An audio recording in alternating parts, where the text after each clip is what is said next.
In 1999, Stephen Sommers gave us The Mummy. 18 years later, we got another movie called The Mummy, but this time with Tom Cruise. Now, with the success of Mission Impossible and Top Gun, could he do it with The Mummy? We're about to find out, as today we're talking about 2017's The Mummy. Your host, Parker, Dan, and Angela slice and dice their way through the good. If it bleeds, we can kill it. The bad. You brought the devil! That's the devil inside everyone. And the ugly movies you love. And you can't piss on hospitality. I won't allow it! Hold your favorite films and franchises tight, because they aren't safe. In fact, it's already too late. It's time to dissect that film.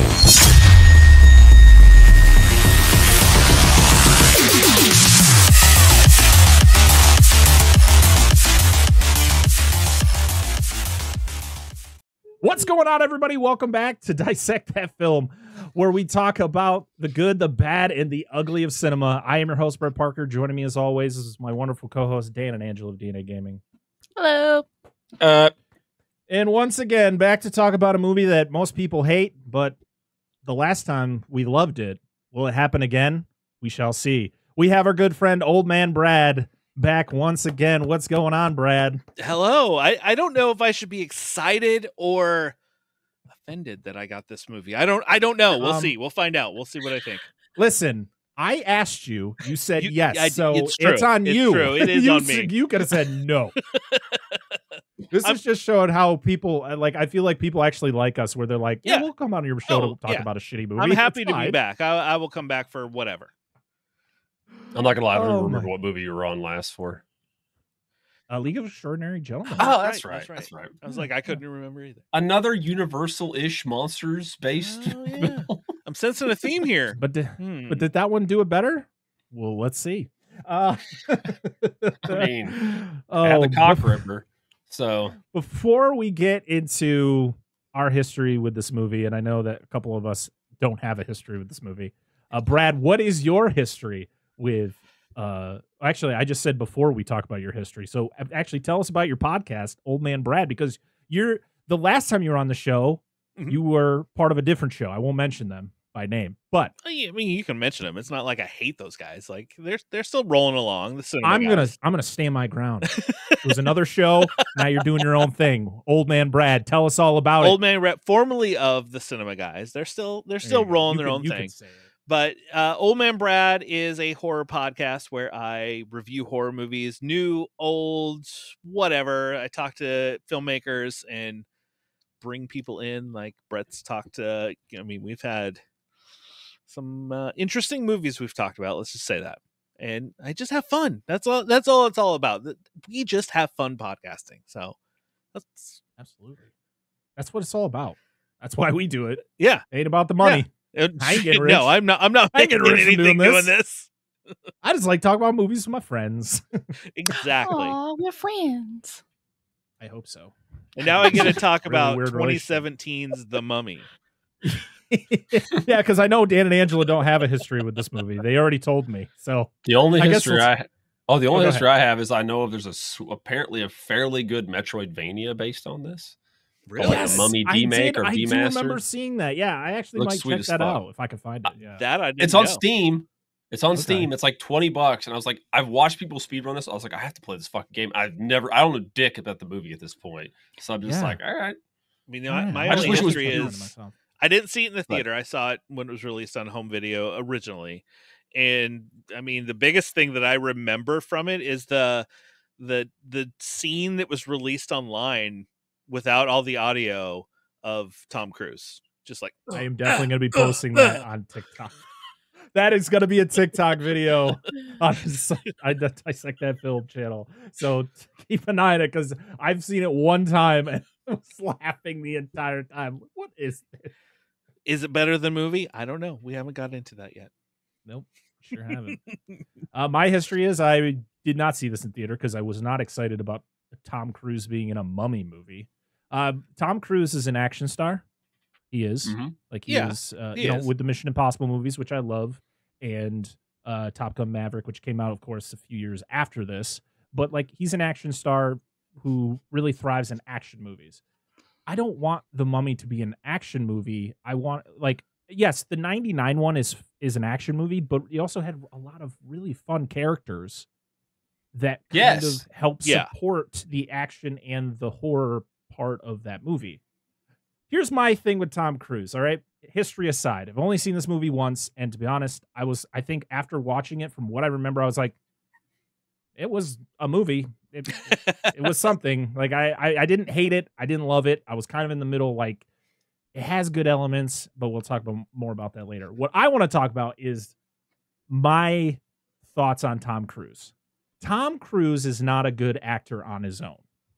Tom Cruise needs to have a good supporting cast around him to make that movie successful. I agree. If you look at the successes throughout his entire career, not just recently or even in the 90s, like even in the 80s, like you look at the original Top Gun, the reason that movie succeeded wasn't just because of Tom Cruise. You had Val Kilmer. You had the guy who played Goose. I can't remember his name at the top of my head right now.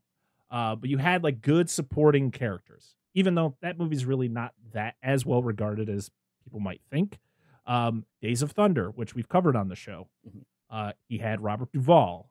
You had Randy Quaid. You had Michael Rooker. You had these really good supporting casts around him. Even with the Mission Impossible movies, all of those movies, you have really solid support around him. Even Top Gun Maverick, I could keep going. Like, such great supporting cast. That's the biggest issue with this movie. Well, that's one of my top notes to play my hand is this movie has a Tom Cruise problem. Yes. For one, Tom Cruise had too much control over this movie, which is could be a good thing or a bad thing. And I think when you're trying to, for one, this is a movie that was supposed to start a universe. It even shows you after the Universal symbol comes in, it goes Dark Universe, and you're like, oh shit, what could have been? Because you know that it doesn't exist. It started and killed a universe all in 2 hours. Yes. Less than 2 hours, technically. Yeah. Yeah. If you watch it on Pluto, it's like 2:17 because of all the damn ads. Fuck. Yes. Hey, Pluto, can you figure your ads out? Because Tubi does it really well. Tubi does it well. Is a mess. Pluto will drop their ads in the middle of an action scene. You're like, yeah, that wasn't good. Somebody they won't even finish a sentence and it cuts to an ad. It's like Pampers. You're like, I don't need those right now. What? Why I was just in like the middle of Tom Cruise going, and you're gonna show me Pampers now. Maybe he needed them. Maybe it was good advertising for him. I don't know. But oh man, so this is supposed to start a universe, and you have Tom Cruise, who he's a very controlling person when it comes to productions. Is he? That he is a part of. Really? I mean, that's what I've heard, Brad. I don't know. I mean, yes, we can talk about the successes of recent movies that he has done in the last 5 years, but this wasn't one of them. It still made a buck ton of money. It just didn't. It wasn't well received. But the problem is the support. It wasn't. Yes, Tom Cruise is is probably the number one problem with this movie. The second problem with this movie is the supporting cast is just not strong. It's not. I'm going to talk about some of the cast. No. We have Annabelle Wallis. Who the fuck is that? She was in Annabelle. She was the main character in Annabelle. And there's so much in this movie that it's just like they didn't know what way they wanted to go. Like they forced this comedy in here, especially with her. It's just like, God, no. Like, yeah. I don't know. I don't want to dig too far into it until we like dive into the movie, but there's just so many scenes. I'm like, this is so forced. Yes. And that was the beauty of having someone like Brendan Fraser and having Rachel Weisz. Like they were great together. Yes, they all played off each other. You had other supporting characters who played it serious, but could fall into the comedy part that Brendan Fraser, like he was perfect with the one-liners and just adding some comedic moments like naturally, not just by saying something, but by doing something as well. Tom Cruise is not funny. He's not funny. He tries. I love Jake Johnson. I love Jake Johnson. I'm a huge New Girl fan. He is fucking hilarious. He is my favorite character in that show. And if you've ever seen, I think it's We Are Cops is him He's in one of the weigh-ins. He's a funny dude. His role in this in the beginning was like, oh my God, he's just trying so hard. When he becomes the other version of that character, you're like, okay, I actually like this a little bit more. When he becomes the American Werewolf in London psychic, which they admitted that they took influence from that movie. So I'm glad that really they did that. Yeah, we did. I couldn't tell. No way. It's the same thing, guys. Dude, listen. It took me forever. I was watching this motherfucker on screen. I was like, where the hell do I know him from? And of course, it's Lowry from Jurassic World. From Jurassic World, yes. I love him in that. And he's not in it much, but I like him in that. In this movie, I cannot fucking stand his character. Like, it is... He doesn't act it worth a damn. The writing for his character is absolute. It's not just him, but for him, it's absolute fucking garbage. Like, I don't know what the point of this character. He's like... I feel it's like... Who was with us that didn't like Benny? Who the fuck was saying they didn't like Benny that was watching this show? Oh, I think Darren said. Darren, yes. I'm assuming how Darren feels about Benny is how I feel about his character Vale. It's atrocious. He's awful. Well, he comes in and then just disappears for a long time. And then they bring him back and you're like, oh yeah, I forgot he was part of this movie. Yeah. What is this? Sophia Boutella, I really like her. She was in Kingsman, the first Kingsman. She was also in the third Star Trek movie, the third Chris Pine one. I enjoyed her in both those roles. I think she's good. She's a great supporting character. The problem is I don't think she was strong enough for this particular role. I don't know. I honestly thought she was the best part of this movie because she felt like she was the only one really trying. Russell Crowe, man. He ate everything up, man. He'd shoot up the scenery. Oh, it was so good. She played the part that she needed to play of like I thought she was. I agree. She was all right. Oh, I mean, she was better than Tom Cruise. Yeah, no Annabelle. She's better than the majority of this cast. And I think she does fine for what she's given. It just sucks like having her performance is fine. I'm not saying it's great, but to have it be at that level and then it's like Tom Cruise is below that, and Jake Johnson is below that, and then you have like Courtney B. Vance in here for 10 seconds, and he's a good actor, and they just kind of throw him into the fucking throw him away, just like see you later. You were fun being a one note person. And then Russell Crowe, man, he just chews up the scenery every time he's shown. I'm like, I want this, more of this, please. Well, you were supposed to get more of that. Yes, I know. We were supposed to get some pretty, in my opinion, pretty interesting movies. We had Johnny Depp as the Invisible Man. Like, I guess it was going to be more towards the similar to the original. But I really loved the 2020 Invisible Man that we got instead. I thought that one was good. It was good. I thought it was great. I just wish we get more. We were supposed to get another Creature from the Black Lagoon, which we have not gotten a new creature movie since Shape of Water. I guess you could technically consider that a creature movie to a degree, but what, Monster Squad? Well, that's not really. That's not, if you're talking that's about not really officially with the 60s. Yeah, it was. I think it was the maybe early 60s. It was The Creature Walks Among Us was the final one. Yeah, that was a long time ago. That's such a great character. Why do they not utilize it? Like, I know other people have done their own versions. Yeah, but like Aquaman. Just kidding. Go ahead. We were supposed to get Javier Bardem as Frankenstein's monster, which I thought was pretty interesting. He was actually he auditioned for the role of Dr. Jekyll and Mr. Hyde. Oh, he would have been interesting. I love Russell Crowe in this role, though. There was the whole, I think, was it Entertainment Weekly that did the whole photo spread with all of them and everything else. Look for yourself, people. I'll post right here. Oh man, they were really set on this whole universe, and to be honest, I was not excited for this movie, and sitting down and watching it and kind of being like, because I love that 99 movie so much. It's one of my favorites, and it's in my top 10. I mentioned it before in the episode. It's just such a fun movie. This movie just lacks that fun factor. They shouldn't have started with The Mummy if they were going to do this universe. They should have just, or maybe don't ran have with Tom somebody else. Cruise Well, be yeah, the that tent too. pole to your Yeah. universe. Yeah. He's an action star.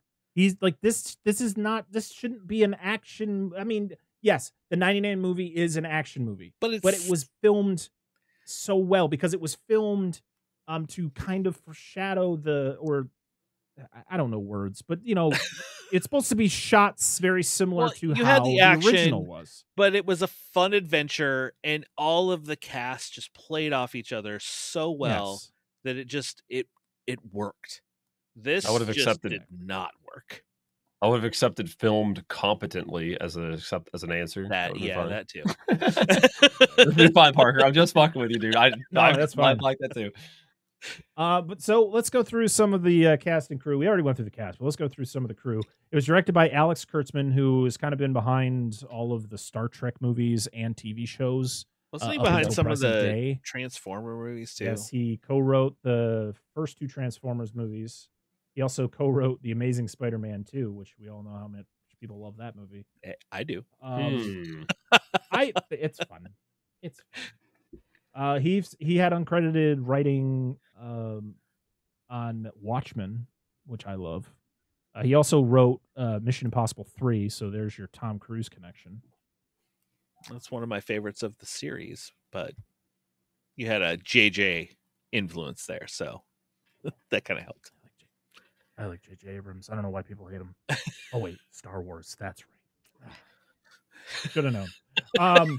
This was written by like 6 people, and I saw David Koepp's name, and I went, David Koepp, the writer of Jurassic Park, helped write this movie? I doubt any of his stuff was used. Well, there's no way. If No you put way. too many cooks in the kitchen, it's not going to work.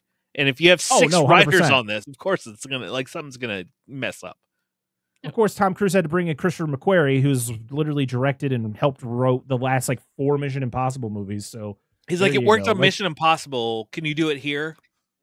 I mean, that's the thing. That's the Tom Cruise problem. Is he has too much control, Yeah. and so he's bringing on. He's like, oh, you were a good writer on that movie. It's like, dude, we don't need 6 writers because there's just too many people fucking banging their heads together, There and were then it's just so many it's a little shit scenes. show.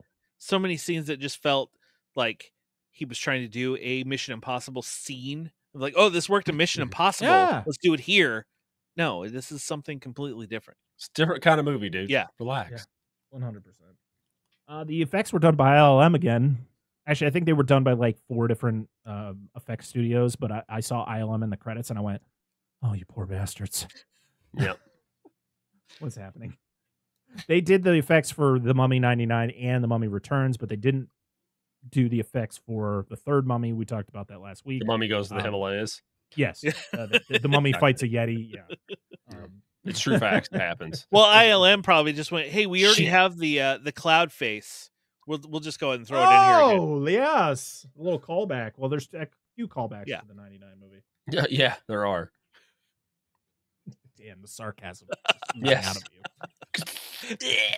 It's like sand. The music was done by Brian Tyler, who has done music for a lot of movies over his career. All the Fast and Furious movies. A lot of Zack Snyder movies. He did Avengers Age of Ultron, the Expendables original trilogy. Yeah, a lot of stuff. It was released May 22nd, 2017 at the State Theater and June 9th, 2017, the rest of the world. It had a runtime of an hour and 50 minutes, which was 20 minutes too long. Unless you were watching it on Pluto, then it was 2 hours and 35 2 hours and 17 minutes. Yes. Took me so long to watch this. I don't understand. Wikipedia and other sites always go, hey, the budget was between, this is a big gap, okay? It says 125 to 195 million dollars. Where did that 70 million go? How do we? It went to Cruise's Scientology fund. Maybe. Oh, okay. Yeah. Yeah. And the cocaine party. Don't forget that. No. The box office, $410 million. So it did okay. It actually flopped Wor- technically based on the Worldwide budget. box office and, was 410. Yeah, it was 410. So it technically was a flop. But the funny thing is every single movie that we've covered in the Mummy, the 3 Fraser mummies and this one, all made between $400 and $500 million at the box office. But in 1999, compared to 2017, 2017 is a little different. Yes, inflation. 2017, you got to make it like $1 billion worldwide if you want to be super successful. Yeah, it don't matter if you're not doing the billions. Yeah. So we got Tom Cruise as Nick Morton. We have Annabelle Wallace as Jenny Halsey. I just called her Halsey. I was waiting for a Halsey. Jenny. Every time she showed up. Yeah. Sophia Botella as Amonette, or I just called her Evil Lady the entire time I put in my notes. Jake Johnson. No. I got it. Shemotep. with Just four hit me. with 4 pupils. That's the one. Yep. Which I guess That's is a normal. real thing. Like that's a real ailment. Like where the Yeah. I've heard that happens. Yeah. It's I don't think it's to that extreme, but I guess it's when your pupil starts to separate. It just looks like you have 2 in one eye. It's weird. I don't remember what the name of it was, but I don't know. I saw like 3 different things. It was like, this is real. And I went, okay, stop yelling at me. Jake Johnson is Chris Vale, which I thought was Fuck funny. him. He says Nick a lot in this movie, and his name in New Girl is Nick. So I was like, he's just saying his own name. Courtney B. Vance as Colonel Greenway. Russell Crowe as Dr. Henry Jekyll or Edward Hyde.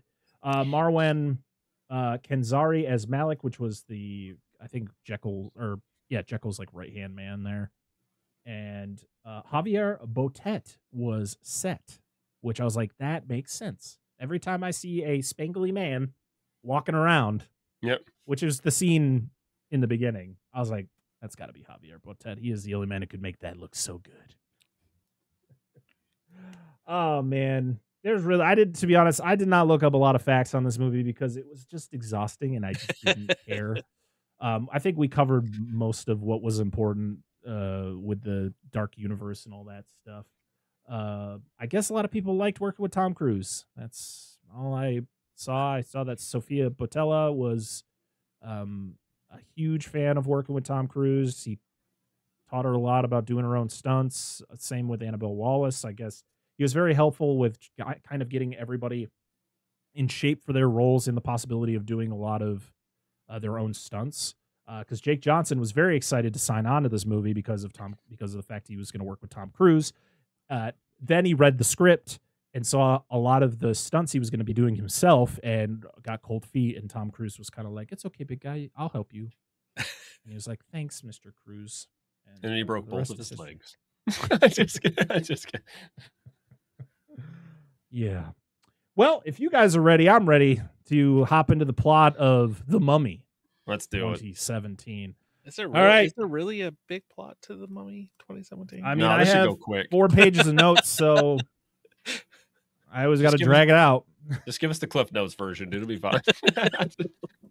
What's the fun in that? I know. Yeah, carry on. All right. It is time to dissect that film. The movie starts in England, 1127 AD.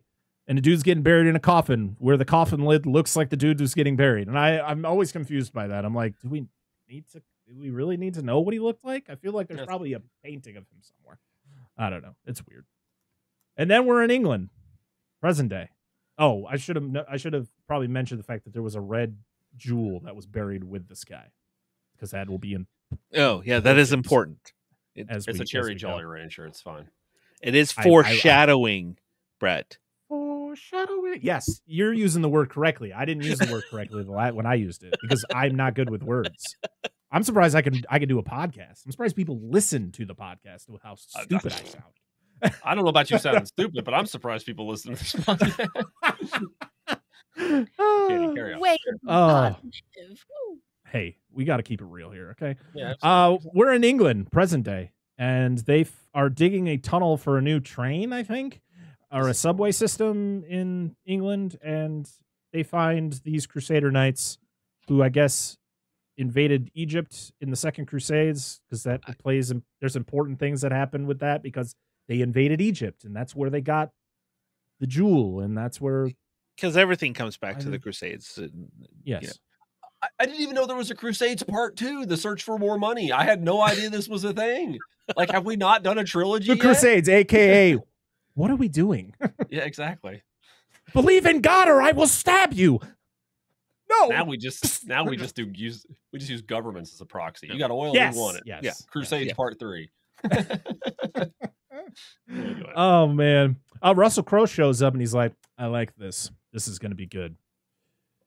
We then get the backstory. We get the Oded Fair monologue in the beginning, but this time it's done by Russell Crowe as he talks about our titular mummy, Amenet. Which, hey, dude, she was stuck on a fucking hill too. She was pissed. Go ahead. Here's my small positive when it comes to the story of this mummy. This mummy was evil. Like, this woman was evil. Yes. Imhotep just wanted to be with his lady. Imhotep just wanted to be with his lady, and the stupid the damn ancient Egyptians were like, let's put a death curse on him that'll fucking destroy the world if he gets powerful enough. We're not. She just wanted to be with a man. But she wanted to be the queen. body. Yeah. She wanted to be queen. That's why she turns to Set, because she wanted to be queen, and Daddy ended up knocking up some other chick and and she had a little brother, and she's like, fuck, Dad. So she was like, I'll show you. Yeah, pretty much.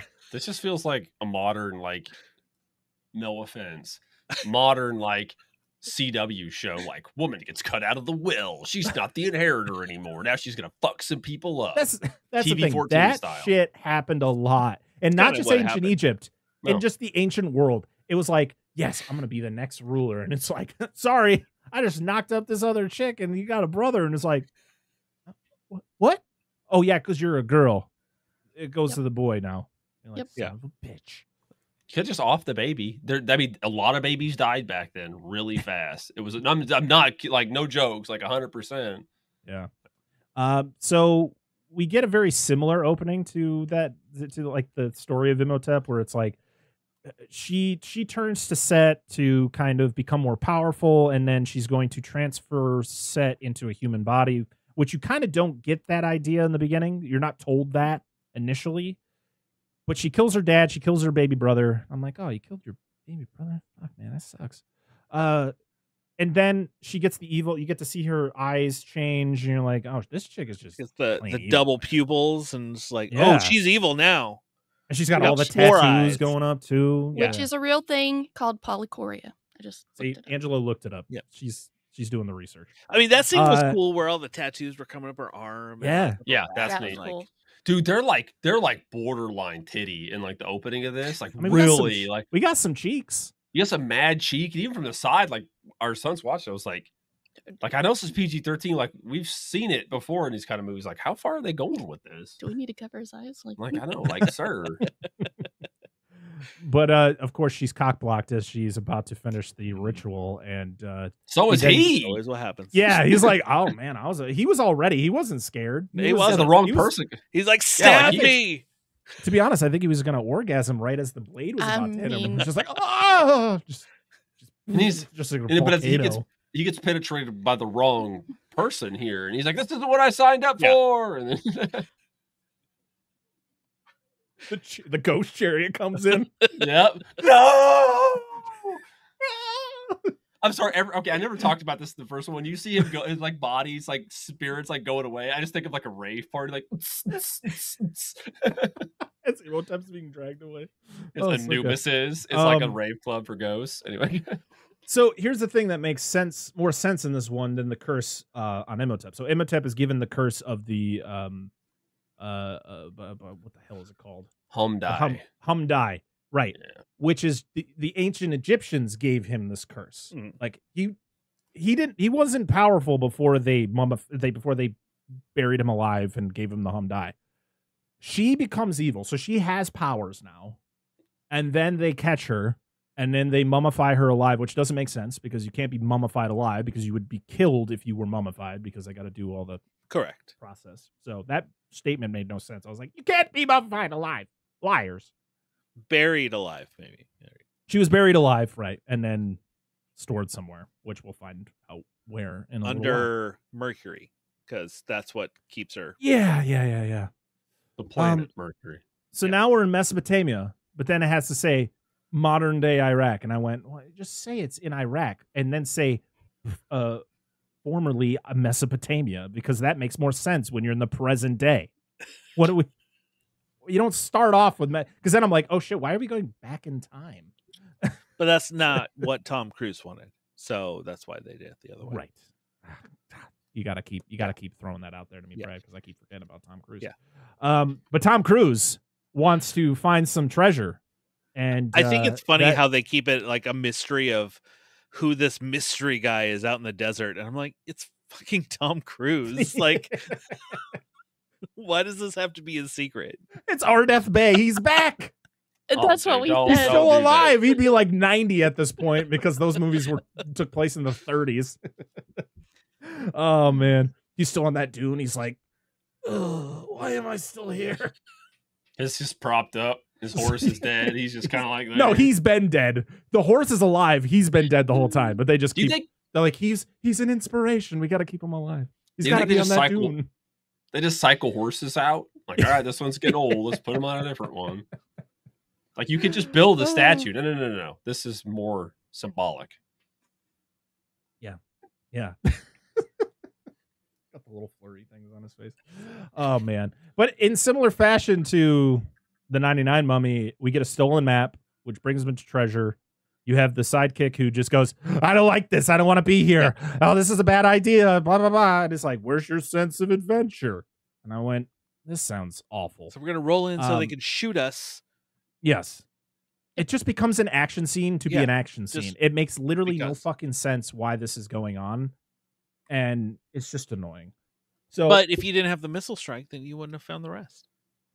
Which he has to say that in the movie. He's like, well, thank God you ordered that missile strike that I yelled at you not to do, because then we wouldn't have found Haram. We're going to die. What is Haram? Like, what is going on?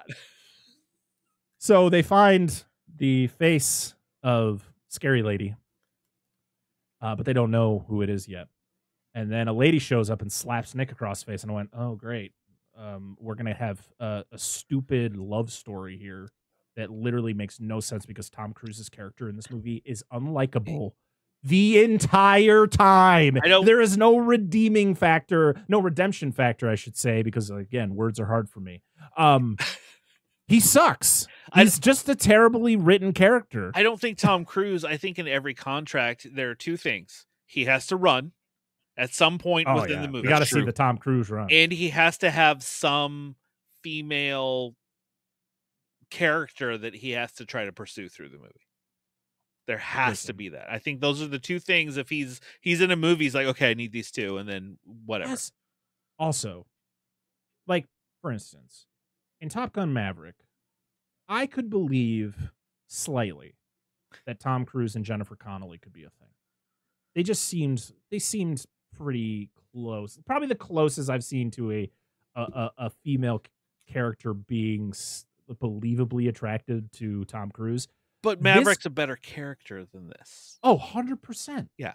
100%. But I think most of the time, like, Tom Cruise just doesn't seem compatible with any of the women that are thrown his way. I mean, even Ethan Hawke is a better character overall. Like, he's not you mean Ethan Hunt? There you go. That's what I meant to say. Not the actor.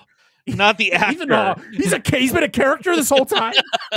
I was like, I don't think Ethan Hunt is a better character than this, but absolutely. And Ethan Hawke is a great actor. He is. I was like, if Ethan Hawke is a character, is Mihawk not real? No.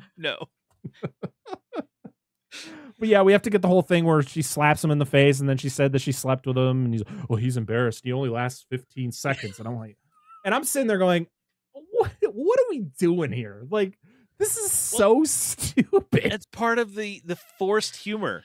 Every scene of humor within this just seems like it was just forced in. It was, I don't know which 6 writer out of those 6 was like, I'm the humor guy. We got to put a scene in here with a joke. Because we'll get to a scene later. We'll get to a scene later that is probably the worst inserted joke ever. Is it the one at the end? If it's the one I'm thinking of at the end, no, then I know what you're no. talking. Okay, well, I got another forced one at the end of the movie. I won't share it now. And so she's there because he stole the map from her, and so she's there to protect ancient relics. Blah blah blah. They go into the hole, and they're like, "Oh, it's the hole." Went into her hole. No, they went into the hole. No, he already went into her hole 2 days before. They talked allegedly about it. Quickly. Yeah.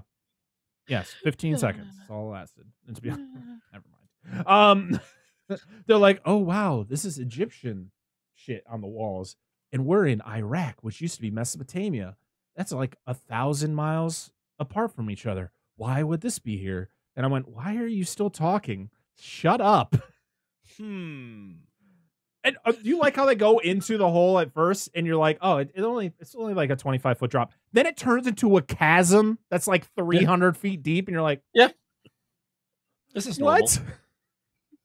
It's the movies, Brad. It's a movie. Listen, we here dissect films in the most allegedly ridiculous ways possible. Okay? We like to nitpick. So the tomb is surrounded by mercury, which I guess is warding evil spirits in. The first thing that the lady goes is, "Hey, maybe we should take this." Which is real real this fucking person weird. is bad. That he's like it's dripping from the. Oh, it's mercury. I'm like, what? This is the dumbest thing. I mean, it's a cool concept for the fact is like they surrounded her in mercury because it's the only thing that can keep the evil at bay. But it's like, why would your next thought be, "Hey, maybe we should extract this thing"? Like it was buried down here for a fucking reason. Why are we so stupid? Why do these stupid people start these things and then we're supposed to root for them at the end? Like, good job, guys. It's surprising. You did it. It's surprising how many of them are white too. So I tell you, dude, they don't need to leave shit alone. I mean, within not touch. However many years now in the world, Brett, people are just fucking dumb. So that is true. Anymore, when I watch movies, like, yeah, this checks. So I got a question. Now explain to me. I don't know this, and maybe a chemist or a geologist will know. Does mercury just naturally occur like that, like off the ceiling? Was it naturally occurring? I have no idea. I know mercury. I thought they set this system up. I thought they. Well, it's dripping from the ceiling. Like, did they set that up? They got did, like a bunch but of like I'm guessing that it just. Like, boop, boop, boop, boop, boop, boop. I don't know. I have know. literally no idea. But they need to figure out how to get this thing out of there. They only got a short amount of time. Go ahead, Angela. You got something you want to say? So they're in the desert. Allegedly. A lot, yes. Yeah. It's a lot of sand. Okay. So exposure to mercury vapor is very toxic. Yeah, they were talking about that in the So movie. wouldn't they not, in theory, be inhaling it? Be inhaling it? At this point. What if the whole movie is not real? Remember, they died in the cave, and we're just like living out like their brain fantasies. I would have been on board for that. And then Tom Cruise is like, "Here, let me put it on my glove." Like, it was his hand. Well, no, he had a glove. No, he had gloves on. Well, let's just go. I wonder if mercury has a smell. I don't think so. No. I don't know. But I'm also saying that out of my ass. I don't think so, but yeah, I am the same way. I don't 100% know. I mean, most of the facts I say on this show are mostly out of my ass, so it's fine. I mean, they're talking at it or putting my hand in it, so I mean, I just assume your ass, not mine. It's my ass. Oh my god! Yeah. Whoa! Sure you're watching That's nature's pocket, dude. It's your prison wall. So yeah, of course they see gold, and the two guys are like, "Oh, gonna steal that gold," and you're like, "Gold." This is yes, so thank you. And of course they had to mention mercury laden gold. Yeah, they had to. Well, they talk about how the statues of Anubis are all pointing inward, not outward, so they're actually supposed to be watching what's in this pond. And I'm like, again, maybe we shouldn't touch this. Seems like a bad idea. Maybe we should just get the fuck out of here. But also, they have to mention that there's a. I know, but in reality, maybe we shouldn't touch this. Also, they have to mention there's a high priest skeleton there, which that was what Imhotep was in the '99 movie. I have no idea if that plays into that, but I just thought it was like, oh, so you had to mention that. Okay. So can I? No. Go ahead. Can I point something out? I was just curious because some metals, like was it gallium, stuff like that, like to break down other metals, right? Mm-hmm. Mercury would break the gold down. Like mercury is used in gold mining to like get it out of rocks to break it down and flush it out. So that gold wouldn't be there with exposure to mercury. It would have dissolved and gone into the mercury. From what I was brief reading online. So there's a little factoid for you. It's bullshit. This movie's crap. Mercury facts are incorrect. It's over. But yeah, and then the last part is they go, this isn't a tomb, it's a prison. And I went, again, maybe we shouldn't touch this. Yep. But with Tom Cruise here, it's like, wait a minute. I'm the main character. I've got this. Then I have to interject, yes. Then camel spiders come out of the walls. Not quite like the Beatles in 1999, are they? No. Dude, listen. I think this is all here to traumatize Iraq War veterans. That's all it is. Like, listen, we heard about camel spiders. Let's put them in the movie. And he's not wrong. They are not venomous, but they don't. Yeah, but Jake Johnson gets bit by one, and it causes everything. Dude, one of his eyes is all weird, and then and they're not. I gotta do my thing. I'm sorry. I love arthropods. They're not spiders.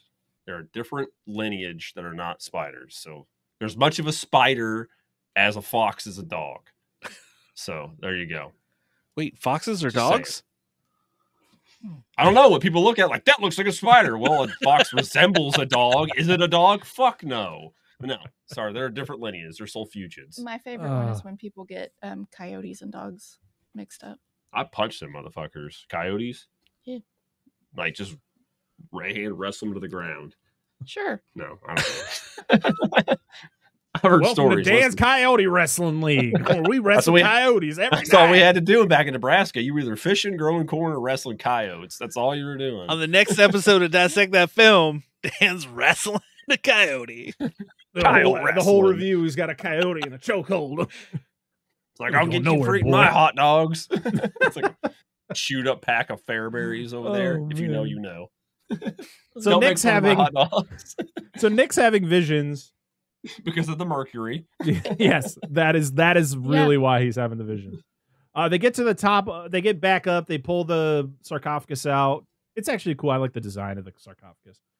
They pull it out, and then I love how it's just dangling from the helicopter for a good long while. It's just like, whee! And Tom Cruise is like, look at that. It's like the videos of people that are getting rescued and they're getting pulled up into a helicopter and they're like spinning around. I just think of the episode where Homer jumped Springfield Gorge on the skateboard and he fell down, and then they lifted him up. Like he hit his head, like everything going up, and then he puts him in the ambulance. It drives 2 feet, smashes into a tree. He rolls back out the thing and falls back down the cliff, and they repeat it all over again. Back when the Simpsons were good. Yes. So Vale's not looking so good. We get to hop on a plane because we got to have a cool, another cool action scene. And when I say cool. This is Tom Cruise's Mission Impossible scene. Oh, 100%. Mm-hmm. And he and Annabelle Wallace, they did this all themselves.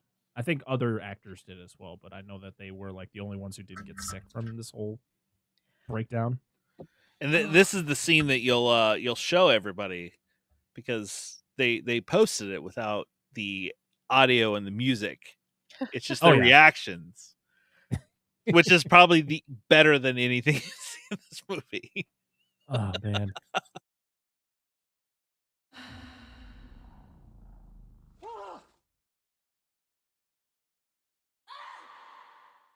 But before we get to all that fun, we get bullshit from Nick and Halsey about their thing that they had, and I went, I don't care.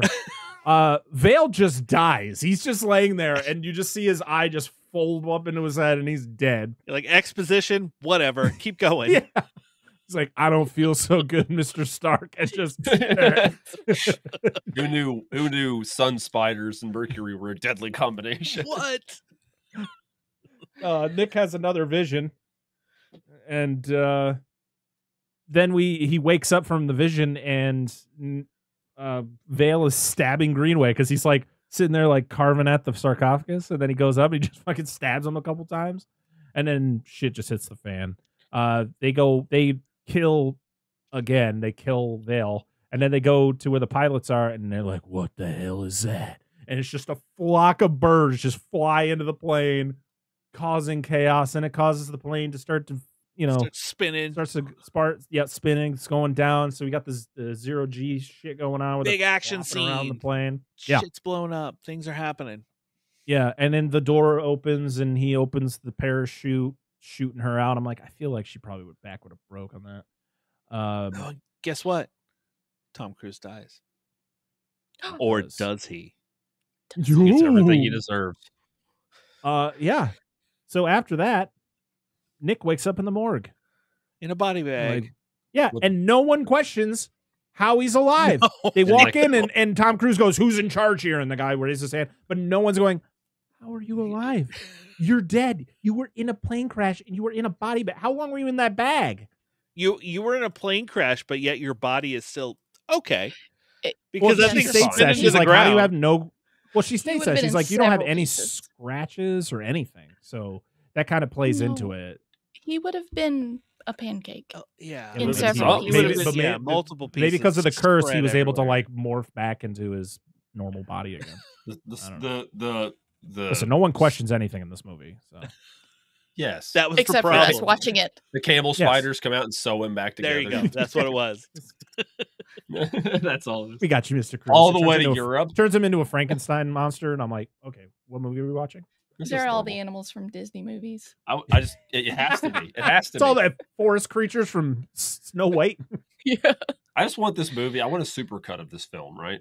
Every time he has a vision, a flashback, a vision, I just want it to be like an actual good scene from one of his different movies. No, it's going to be just him anytime he interviews. It's going to be like the Oprah interview. We jump on the couch. He jumps up on the couch, yes. The one where he like tells a guy off because the dude was being super negative. And he was like, "You need to be more positive in your life." And I went, "Tom Cruise, I don't think I should listen to you." Listen, dude, just because you're in movies doesn't mean you make profound statements or give good advice. Shut the fuck up. Oh, I do. So we get a couple guys to go to investigate the crash, and they're doing a grand job, by the way. They're just kind of just walking in one spot. And that fucker's dead. Call it in. I put it in my notes because I wanted to be funny. Is this mummy likes to suck dudes off? Yeah. Oh God. Yeah. Yeah. It's only guys. I don't think she does. I don't think there was any women that got sucked off. She's got a hell of a throat on her, dude. Oh, she was slurp gurping that thing, man. Every dude, straight up gucking all. I don't even think there's a guck, dude. The gag is gone, bro. That shit ain't even there no more. She's got to wait. She gets at least 3 or 4 guys before that materializes back. Oh shit! But they become zombies. To be honest, I do like the effects of her as the mummy. Like the kind of the weird movements and all that, and the way that it's shot in like the darkness, I thought it was pretty good. There are some. It has moments for sure. It has, yeah. I don't want to say good moments. I'm just to say moments. Yeah, they could be enjoyable. There is enjoyable elements throughout the movie, but not enough to make it a good movie. So we then get some more exposition where Halsey has to tell Nick about the legend of the Dagger of Set. And Set is the god of the dead? Or the god of death. This is the god of the dead where the zombies are trying to get him, and he makes this comment of like, "Jenny!" And she's just standing there, like the weird joke scene, and she's like, "Oh, yeah." Maybe it was right after that. That's the joke that I just think is awful. No, this is when they're at the bar. And then he has the vision where he gets attacked by the rats. Oh, and then, yes. Okay. We realize we're in the movie Willard. Like, what the fuck is going on? And the rats just don't look good. Oh, man. Oh, hey, remember when we used to have 5th of November. That's Thank what I you, was about thank to you. say. Gosh. I was thinking it too when I doubled it twice. We are all on one page tonight. If you care to recall, when we used to have good mummy movies, when we had our MacGuffin, and it'd be like, we didn't have a backstory. It was like, this is the Book of the Dead. It brings people back from the dead. Boom. Great story. Awesome. We know what it does. This is Amun Ra. It's the other book that does the opposite. Great. We know what it does. That's it. We didn't need an origin story. It was self-explanatory. Hey guys, this is Dagger. To be honest, I don't even remember what she said. They spent too much time throughout this movie trying to build the whole universe of like, we're going to have a dark universe that's all going to come back eventually of different things that it just, hey, guess what? Where's that at now? Oh, that didn't work out, did it? It's like if you built stories naturally, and like you could sprinkle that stuff in if you want, built it naturally, let it flow, you might have a better product. I mean, DC could tell you the same thing because they just forced shit out. Like, here you go, Batman versus Superman. Hey, we're gonna get a team up movie, 2 movies into a series, and you went, oh, well, I want to know about the other characters that are in this. No, we're gonna give you those after. And they're like, but I don't care after. I want like. Do you see what the MCU did? They introduced all their characters, and then they did a team up because it makes sense. No, you know who Wonder Woman is. Okay, thanks. Chris Pine was there, remember? Yeah, sure. Oh, yeah, and then the second one, we made him possessing another guy, so I don't know. 1984 is such a blur. There's a lot of people that probably think maybe this mummy needed to go back to 1984. Oh, like an 80s themed mummy? That would have been fun. There probably was a mummy movie in the 80s. There was a lot of mummy movies. There are if you just type mummy into Tubi, the list that comes up. Oh, yeah. Yes. There's lots. The power of Tubi. Tubi's so strong, dude. Oh, man. So pretty much the short version of the dagger set is that this dagger with this jewel, if it is used on somebody, will put set into a human body. Yeah, and it's like, okay, possess some into the. All right. There's a lot about insemination in this movie and fluids because we get it with mercury and stuff too. It's really weird. And then they went, oh, maybe that sarcophagus we found is the evil lady, and they're like, oopsie. Maybe we should have left her in the pit of deadly metal. Yeah. And then Zombie Vale shows up and he's like, hey, can I talk to you? Remember me? And then they go into the bathroom and have the weird thing. I love that. To be honest, it was pretty funny though, where he's talking to him and then the women try to go into the bathroom and he shuts them in. He's like, well, you did walk into the chicks' bathroom. Have you guys ever seen American Werewolf in London? Remember when we did this? It was kind of cool. Yes. Yeah, that one was cool. Yeah, because it was good. Halsey calls Henry, which we don't know who Henry is yet, technically, because even when you see Russell Crowe in the beginning, you don't really know who he is, unless you knew beforehand. But we're talking to the people who may not know who he was at the time. But I think you can pretty much figure it out. Yeah, it's not hard. So, yeah, Nick talks to Zombie Vale. Nick is told he's cursed, and it's by the scary lady, and he really can't do anything about it. He's just kind of got to accept it. Just bend over and take it, bro. And this is Nick throughout the entire movie. What? I don't believe that. That sounds ridiculous. Blah, blah, blah. That's literally all he does throughout this entire movie. Until the point where he's just like, no, you can't hurt her. Well, dude, my favorite part is that how Nick goes along with some of the shit that Vale says.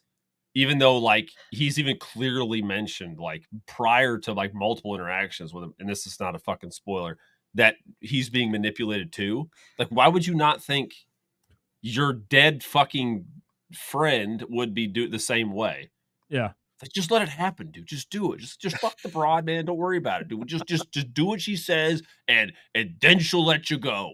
Yeah, it's like, is she holding on to his soul? Like, I'm confused. It was never explained. Well, surprisingly. But he tells Halsey that he's cursed, even though he didn't believe the whole curse thing. So whatever. But they got to go back to the crash site. Yeah, scary lady sucking more dudes off. And Nick got to do what you're good at. Yeah. And Nick meets the scary ladies and her friends in the tomb. And this is when we get the thing that Brad was. Oh, the bad joke. Yes.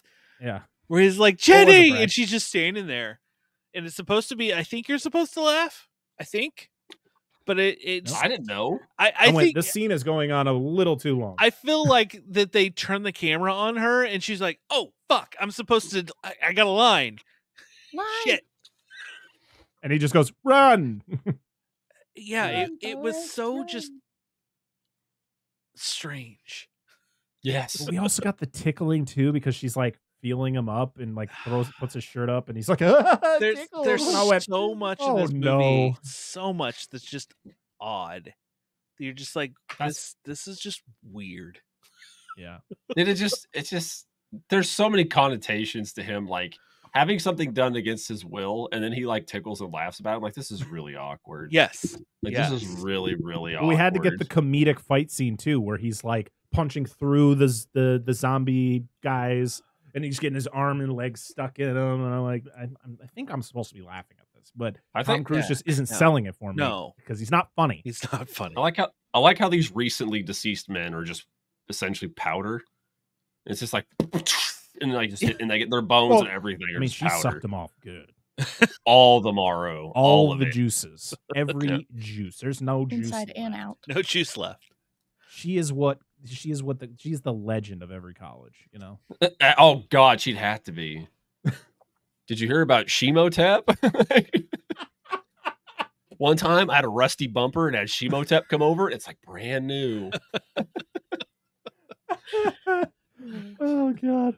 But she finds that's not sexist, because we could say the same thing about guys. So listen, equal opportunity. This character we're talking about is a woman, so it's like, don't worry. Yes, Tom gets to suck somebody off later. Yeah. True. Dude. Yes. He. Oh yeah. We got a good one for that one. But she finds the dagger in a statue. It was conveniently placed right above Tom Cruise's head. And I just love she pulls it out. But then she's like, the jewel. That's a reliquary. They put things in it. Like, dude, it's like breaking a fucking pot in Zelda and getting like a 50 rupee coin. Reliquary, my ass. I'm gonna put a Zelda sound. Dude, I'm not gonna lie. When she broke that fucking reliquary, I was like, "Is that a crowbar?" Like, she grabs and starts pulling. Like, why would she? Why would that be there? I am putting the clip of her opening that thing and taking the dagger out. I'm just going to put that Zelda out. Please do it. Yes. Oh man. So we get then another, fun action scene of the zombie fight in the ambulance, where the zombies are just attacking. Air quotes. Okay. For all of my audio listeners, I'm throwing a lot of air quotes in this episode, and I'm trying to force the sarcasm. So hopefully you guys pick it up. So yeah, this is dumb. But you get the whole thing where it's like, she's calling you. So like they literally drive around in a circle, and he ends up back at that church or whatever. And then they're driving back again, and they're fighting these zombies. And I think then it got to a point, probably right here, I was checking out. It's like, just let the movie play. I don't care. I do not care what's going to happen next. So the van crashes, the ambulance crashes, and Halsey is still in the van, and Tom Cruise is like, I'm going to fight this supernatural being with a log. But of course, I'm Tom Cruise. And listen, I don't care how this scene was set up. I did not need I didn't need Halsey in the vehicle going, kill her, kick her ass. And I went, who wrote this? This sounds like white trash, like stupid. trailer talk. Like, it's awful. She knows who this person is. She knows who this being is. And yet she's like just doing this like, rah, rah, kick her ass. Kick like, her ass, keep ass. It's like, it's literally like, it's terrible. It's like single mother in a trailer park arguing with the next door neighbor, calls up baby daddy, like, go kick his ass for me. He said this to me. The craziest thing is how many times Tom Cruise's neck gets snapped, but he doesn't die from just things that, like, she bitch slaps him like 25 feet, and he like hits the side of a tree, and he's like, ugh. But he already died. He already died and came back. So yeah, but I feel like it should be a process. Like strong now. Is he Deadpool? Like, that's no. You know what? The curse turns her into Bruce Willis's character from Unbreakable. Oh, okay. You just need to throw her in a puddle, and then she would have. She would have died. Yeah, that would have been it. What? Well, kind of, because he does unfortunately know how to swim. But he turns all the other people she sucks off into Mr. Glass because they just disintegrate when he touches They them. do. Yeah. This is secretly just an M. Night Shyamalan movie. We didn't even know it. Yeah. Go see his Taylor Swift Eras Tour movie called Trap. It's out right now. I would like to see it. Yeah, I want to see I it. do too, actually. Not sponsored, but it'd be hilarious if it were. I'll wait till home video. I'll wait till we cover it on the show. We do a Shyamalan month. We got to talk about the hat. Oh my god! They're walking. Do not call me for that one. Put him on the top of the list. Top of the list. You roped yourself into that. Damn one. it! Should've just kept quiet. Come on, if we got to torture Darren with a bunch of third entries in franchises that aren't good, you gotta be in some sort of category, Brad. Yep, absolutely. I get to talk about Killer Air. Actually, it's Universal monster movies and adjacent. Cue the thing I always mention on this movie. Hey, Mr. Leaf, don't kill me, Mr. Leaf. Mr. Leaf. Oh, you made out of plastic. That was funnier than most of the jokes in this movie, by the way. I just want to point that out. So a team comes there in. Were any jokes in this movie that were funny? Were there? No, not really. I don't think so. There was one where I was like, "It's not terrible." I wasn't like, "Ha ha ha," but I was like, "You know what? I'll take it." Okay. It happens way later. But a team comes in, captures Evil Lady, and we then are walking through a room full of foreign body parts. We see the arm of the creature from the Black Lagoon. We see a vampire skull. We see a bunch of things. It's like, this is gonna be our universe. Get ready. Here, it's coming. Yeah. Oh, just kidding. Oh, yeah. Sorry, guys. Wait. And we meet Russell Crowe, aka Henry Jekyll. And then we're also told a charming lad.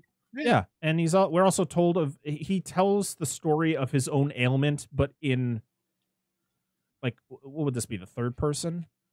Yeah, where he's telling the story about somebody's ailment, but it's actually about his ailment. He's indirectly. Did I say that right? Himself. Sure. So we can set up I the could hear next him tell the movie that we'll story. never get. Right.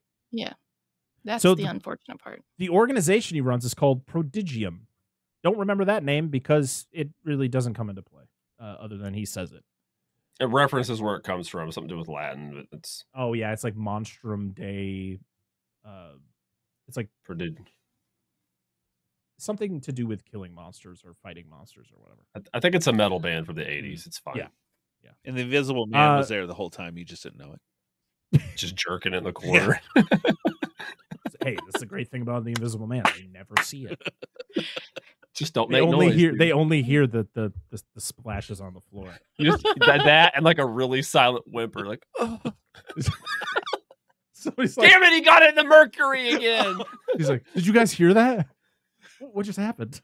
I don't know. But they're filling her up with mercury because they're gonna. Yeah, the mercury's gonna solidify, and then they're gonna dissect her. And she's like, I thought we were gonna study her because she has a lot of history. And to be honest, if I was Jekyll, I'd been like, you do realize she wants to kill everybody. So we're not gonna do your thing. We're gonna do my thing, which is kill her. That's how we're gonna dissect her. Yes. Yeah. Like we do. Movies. My idea seems better. We fill our movies with mercury and tie them up and treat them poorly. So learn about them. Yeah, literally. Boobies. Yes. I was like, where are you going with this? Yes. Steak, egg, and movie muffin. That's what I want. Oh man. So the evil lady tells Nick she's gonna turn him into Set because he is her chosen one. And of course Tom Cruise has to be a chosen one. Because his ego isn't big enough already. Oh my god. He was the chosen one before he made the movie. Dude, I know where you're you know, dude, I just thought of fucking Kung Pao Enter the Fist. Chosen one! I'm coming! Chosen! If you've ever seen it, you fucking know. Oh man. So they find the jewel that was buried with the Crusader from the beginning of the movie. And evil lady threatens Halsey, pretty much like, yeah, you do realize that they're just going to kill him, right? She's like, no, they're not. She's like, yeah, they are, because I'm going to kill him. So they're going to do it first. And then, of course, she has to storm in like, hey, you didn't say you were going to kill Nick. And this is like in the middle of them having a conversation like, well, this is awkward. Well, yeah, we are going to kill him because she's going to turn him into Set. So kind of have to. And Nick's and then, of on course, his 14th shot at this point. He's just also, like, yeah, this is just, Nick's like, so what's your plan? And then they tell him, it's like, well, we're going to come up with a different plan. And of course, he steals his, the formula to keep him from changing. And so this is when we get everybody leave the room. And then, of course, Nick doesn't make it in time, and he turns into Jekyll. Mr. Hyde. Jekyll's like Mr. Hyde. Yeah. Jekyll, he's like, yeah, because what's his name? Fucking TomCruise, fuck Nick, whatever, takes his injector from him. He's like, you ain't getting your dope here. And Hyde's like, ravioli, give me the formuoli. But the other guy is like, I wouldn't do that. Yeah, he's like, don't do that. He's like, bullshit. By the way, this whole time they're talking about killing Nick, and as much of like a gung-ho tough guy is, he just sits there and takes it. Like, it's never once like, I'm gonna whoop your ass. He's like, I don't know what's going on. I just don't understand. What do you mean I'm gonna die? Where is your character going? I was really bummed that Russell Crowe didn't start turning into like, League of Extraordinary Gentlemen. Oh my God. Cock Ripper. Like, yeah. Oh my God. The fact that I did not put two and two together that that you have been on the show the last two times to talk about a movie with Dr. Jekyll and Mr. Hyde. Talking about Universal monster movies. Anytime we talk about one, Brad has to go. Oh man. Monster Squad's next, apparently. Heck yeah. You're going to watch it one day. Brad would rather be on that episode than going out for the half. Wolfman's got nards. Mm-hmm. But yeah, Hyde makes an appearance. I do like the fact that where he tries to put his hand on the scanner pad to try to get out. And it doesn't work. It says Edward Hyde, and he's like, yeah, they don't let me out of here. And I love his Cockney accent, too, because that's something that's been good. That's something that has been consistent, I guess, since like the 80s with the character. Was like changing his, like, of course, like Jekyll is very proper and has the proper accent, and then you got the Cockney with the evil guy. I'm glad they didn't like make him too ridiculous. It's like, don't turn him into the Hulk. He's just like, no, he seems like he gets like he's not, but like they kind of like film it like he's physically larger. He's not just veiny. Like, he's just very veiny. Yeah, but like I don't know, maybe it's his posture or something, how he is, but like he's just a strong man. He's just whooping ass, dude. Oh, yeah. Don't give a fuck. I really like this. Like I said, I enjoy watching Russell Crowe on screen. Meth. Yeah, he's just a crackhead. That's all he is. Oh no!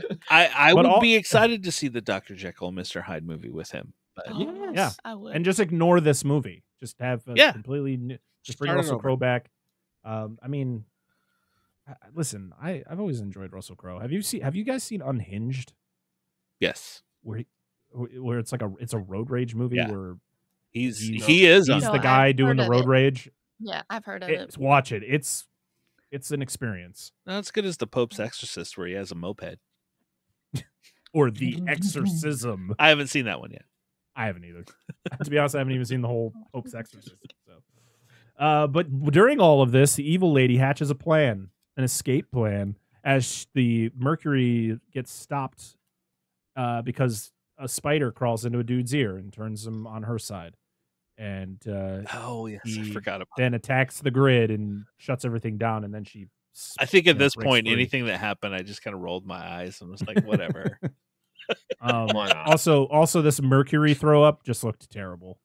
I don't know if it was just the Mercury period looked terrible, but her throwing it up, I was like, that looks like something I could make. Yeah, it was really poor CGI for sure. Effects. Yeah.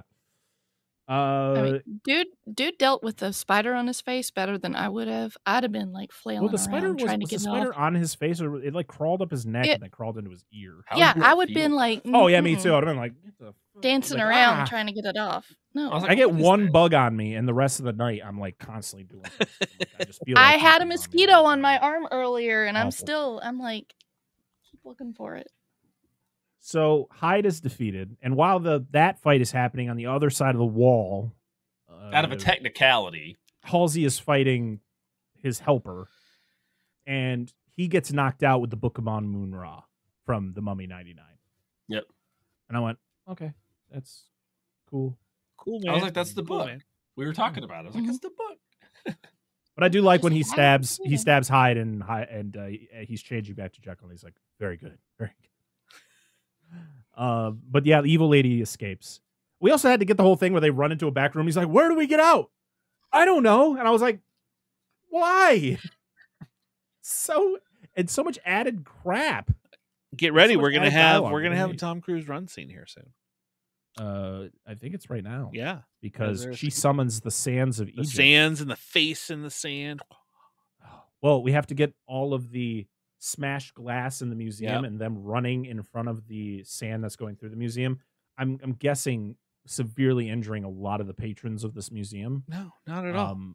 But they were scared. They all seemed fine when they're running out. They were fine. But we get the sand wall with the face, and I went, okay. And it actually, the shot of the sand wall with the face next to Big Ben, I was like, that's a pretty decent shot. I'm not going to complain about I'll tell that. you, ILM was like, we already have this. It's saved on a hard drive. Grab that hard drive.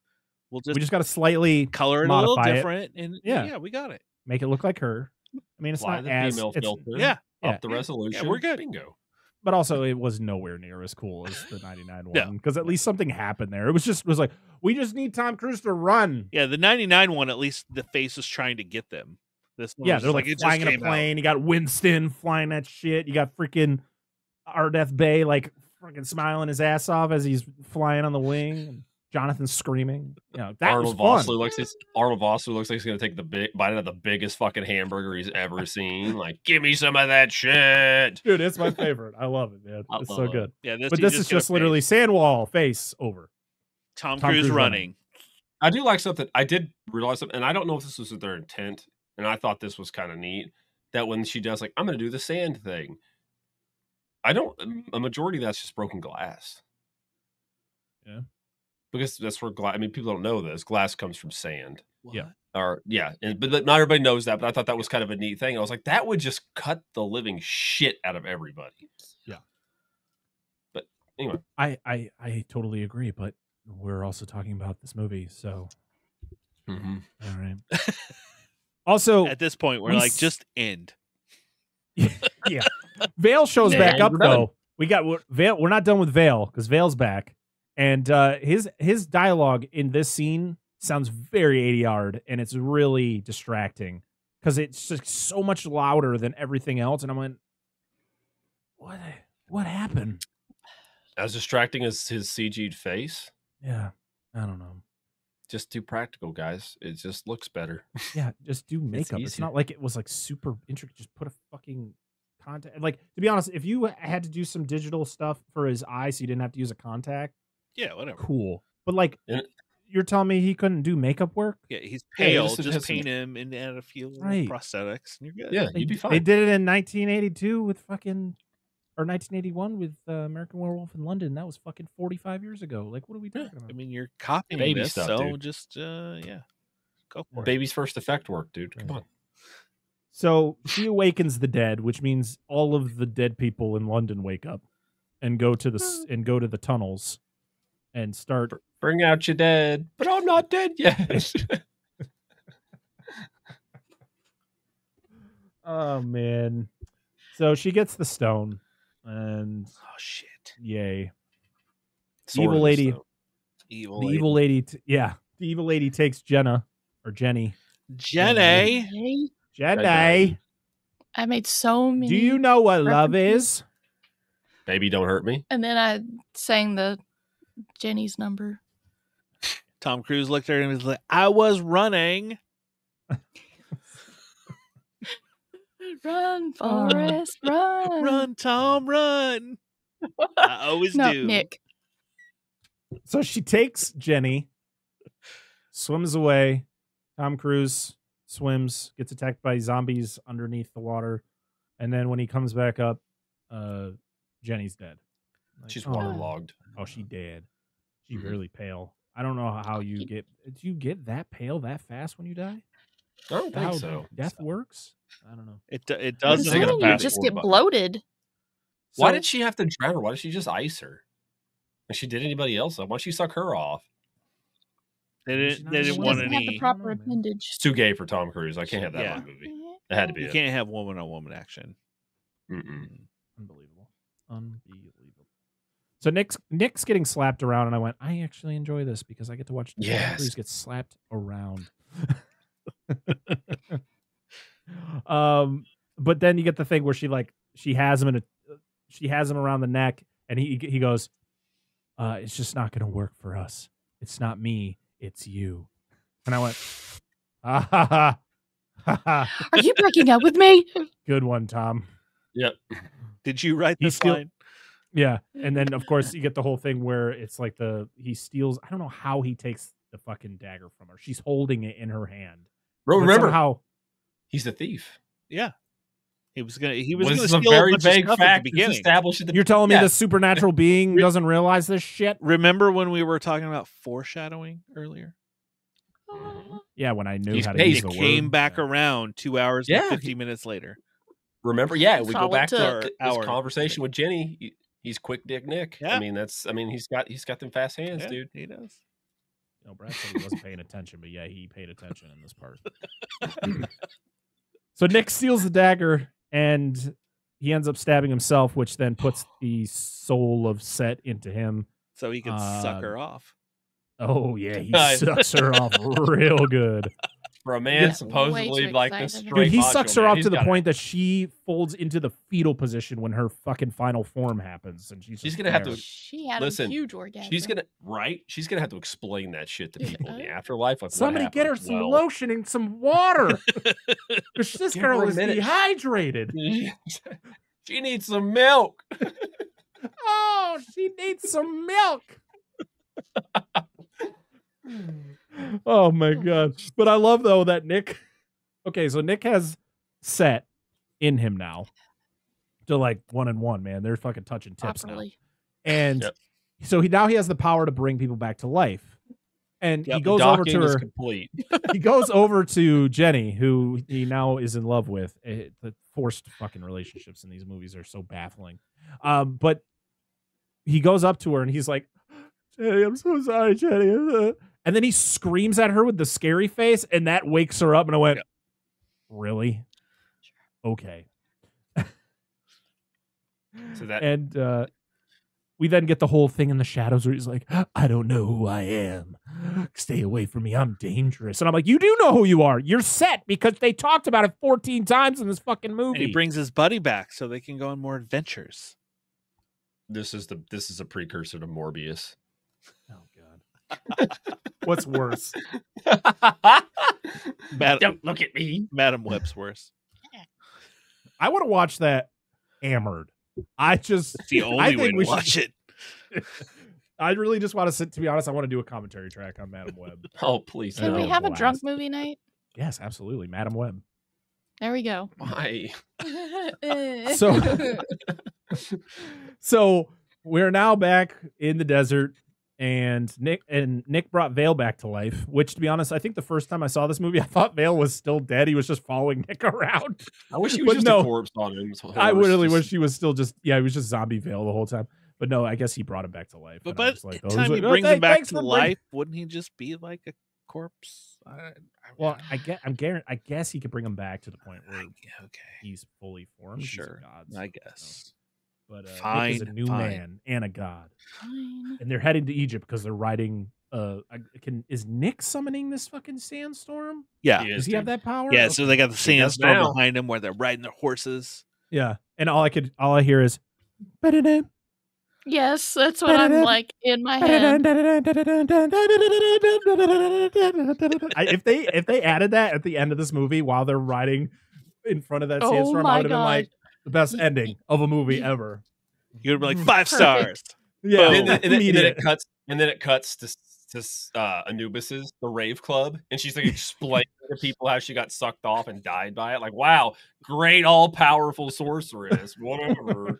See, Set gives you some power. What do? You take it out with some random bro. I do love though that they throw her back in her sarcophagus again, and they just fill it up with mercury. They're like, we're making sure this bitch don't get out again. Yeah, exactly. She literally is like folded up like a dog laying in a dog bed. Like she ain't going nowhere.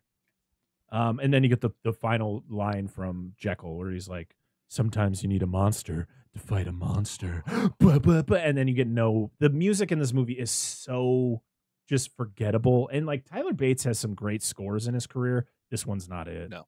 Because to be honest, I can't remember any of the music. At least the fucking Jerry Goldsmith score from the 99 film. Even the Alan Silvestri Mummy Returns score are like memorable.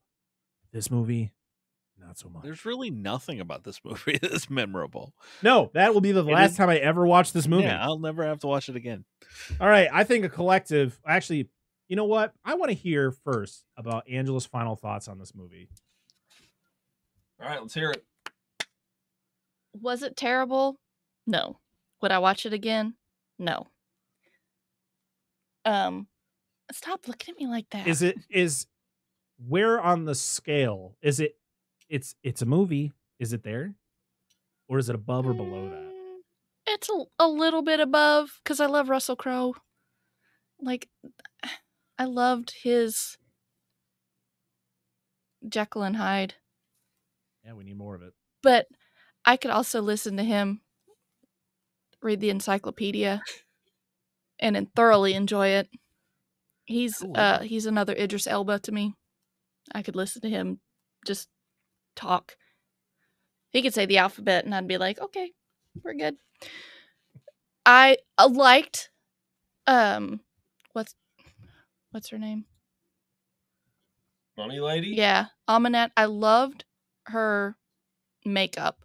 I just wish that it would have all been practical. There are definitely points in the movie where you can tell that it's CG, and I'm like, why? Because her talking does not match what her mouth movements are. And I'm like, you suck. I also don't like the fact that they made her speak English. I think that was one of my favorite things about what they did with Imhotep is like Imhotep never speaks English other than there's like one small scene with Alex in Mummy Returns, which we explained in that episode of why I feel they did that. But the fact is, like, Arnold Vosloo just speaks Egyptian throughout those first two movies, and then of course Jet Li is only speaking Chinese in the third one. So it's like, why? Like, are you just like this movie is just playing to us being dumb? Like, I can't read a subtitle. Like, she's Egyptian. Like, I understand. It's like she says she's like, your language is simple. And so that's why she's speaking it. So it's like, okay, I guess at least she's explaining why she's speaking English. But yeah, there were moments where I'm like, I wish she like even when she was speaking Egyptian, it just seemed off. Like like it was 80 yard with somebody else's voice, and you're like, ooh, you don't like that too much. That was definitely a disappointment. Well, I mean, he even had an excuse to have translation because you got Jenny that knows Egyptian, and then you have fucking Vale that could speak to Cruise, but apparently Cruise do Egyptian too because of plot convenience. Yeah, the curse gives you you can't die. You know Egyptian. You suddenly know martial arts. Also, Tom Cruise speaking Egyptian was really weird because it did not sound natural at all. No. But it's almost like some of those movies where they're supposedly speaking the language, but because you can understand it, they're automatically speaking English. Yeah. Like, no, don't do that. But yeah, that's my thoughts. Brad? Well, you've seen some of the movies I watch. I watch some shit movies that's the thing. You watch shit movies that are made for like $50,000 yes. or less. And this was just a shit movie. Like I said at the beginning, it had a Tom Cruise problem. I honestly don't know if you would have put somebody else in there that kind of had more of a connection with these actors, would it have been more fun? I don't know. Like, could it have been the forced jokes, the forced, American Werewolf in London scenes, just so much of this movie just felt forced. I loved Russell Crowe. I want more of Russell Crowe.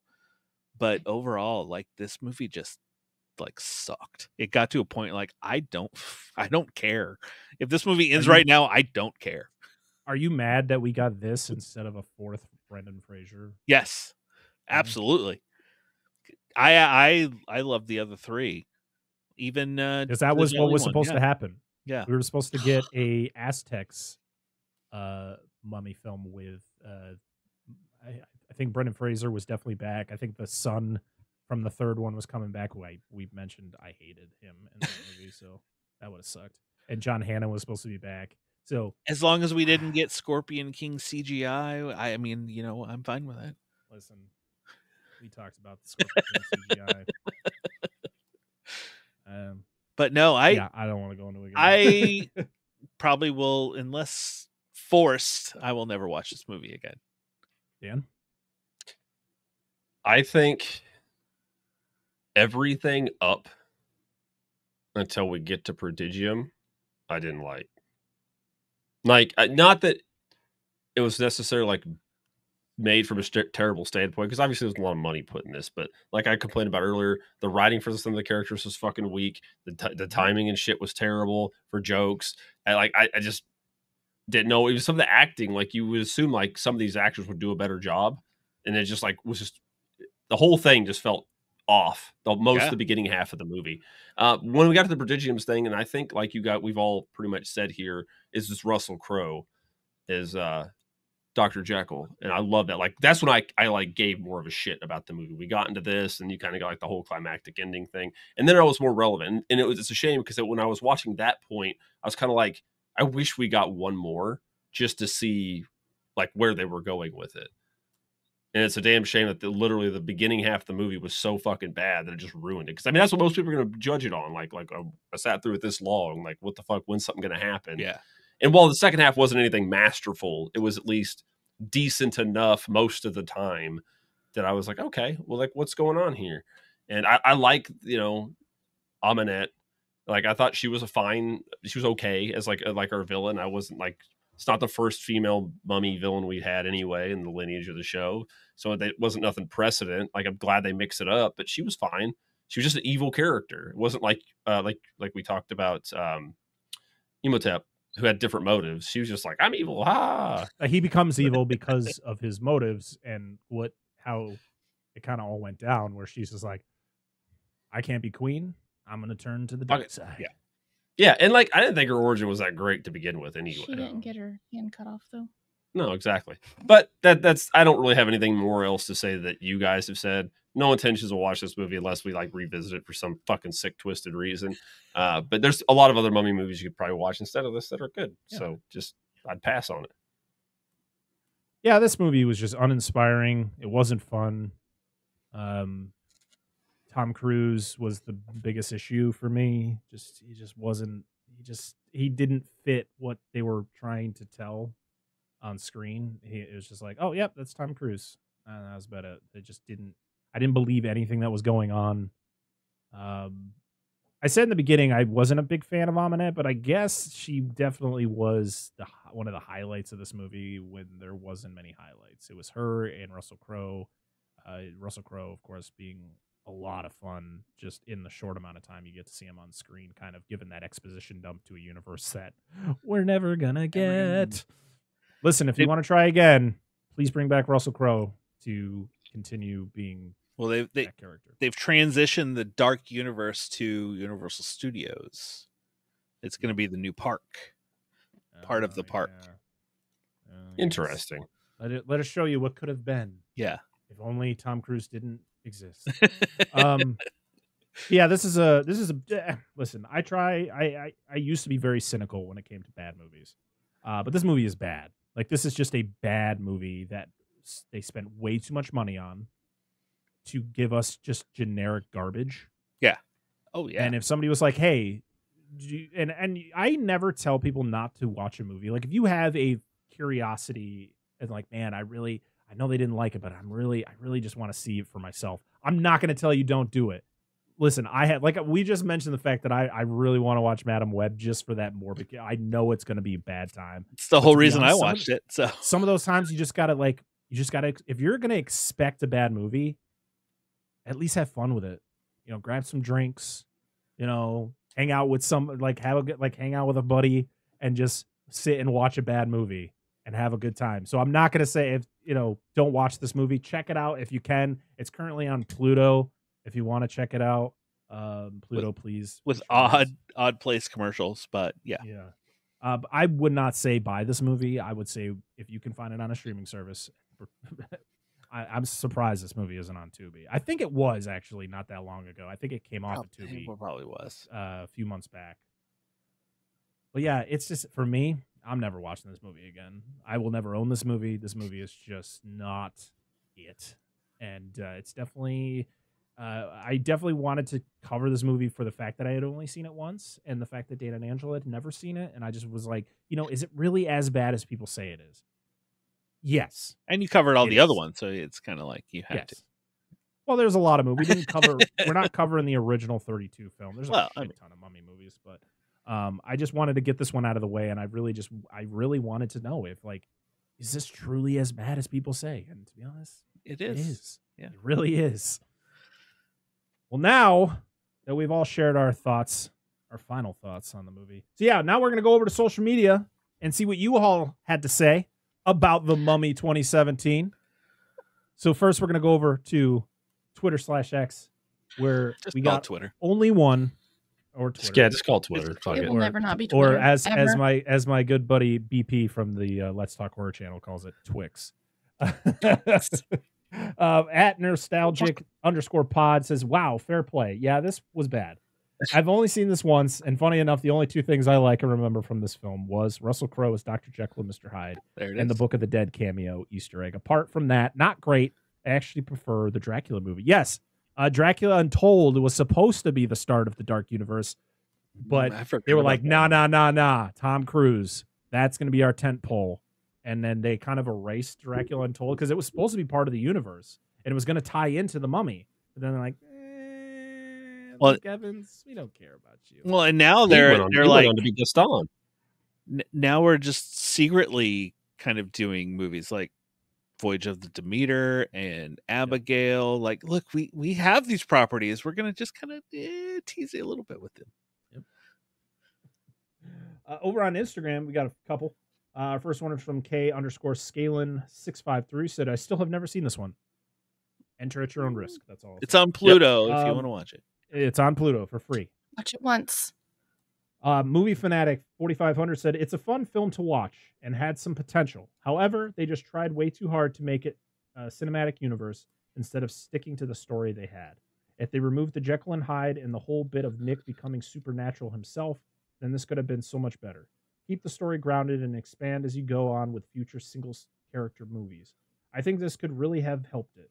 Tom Cruise isn't a horrible actor, but used his strengths on film. His willingness to overkill on stunts and reaction to tense situations while staying relaxed himself plays well on screen. Although I think if you took Jekyll and Hyde out, it wouldn't have been nearly as bad. That'd have been really rough. But you know what? We respect your opinion. So thank you for the comment. And our last one is from Bucket of Chum Podcast, who says, The Mummy, or Tom Cruise's Guide to Ruining a Movie.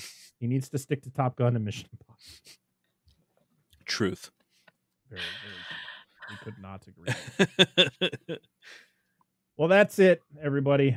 We finally did it. We finished talking about The Mummy 2017. And we'll never have to watch it again, hopefully. Never again. But the fun thing is, we're not done talking about Mummy movies because there are 5 Fridays in August, meaning we get to talk about one final Mummy movie. And this next one that we're going to be talking about was a Patreon pick. As you know, every month over on patreon.com/dissectthatfilm, we do a poll where each of us picks a movie. And then, Angela, you really picked a doozy. I don't think anyone knew what that movie was.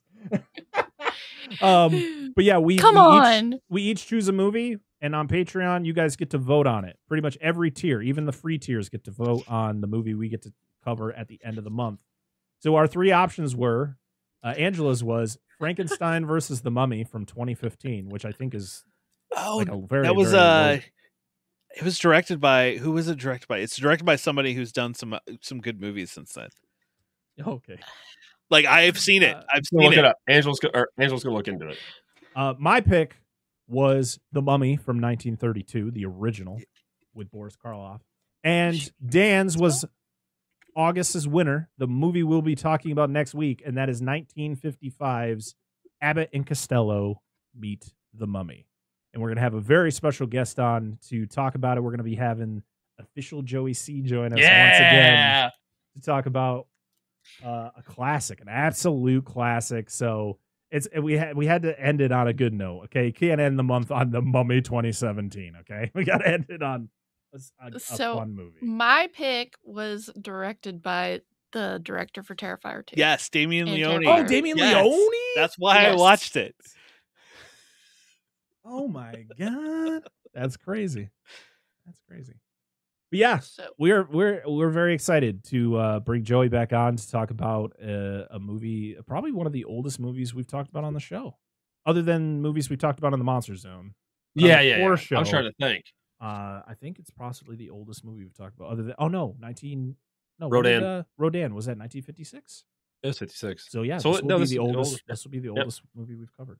So nice. Yeah, we're very excited to have Joey back for that, and we were so happy to have Brad back on to talk about this movie, or just have Brad back on the show, and hopefully he comes back again. Hopefully he doesn't hold a grudge and doesn't hate us after he logs off this and says, fuck that show, never going back.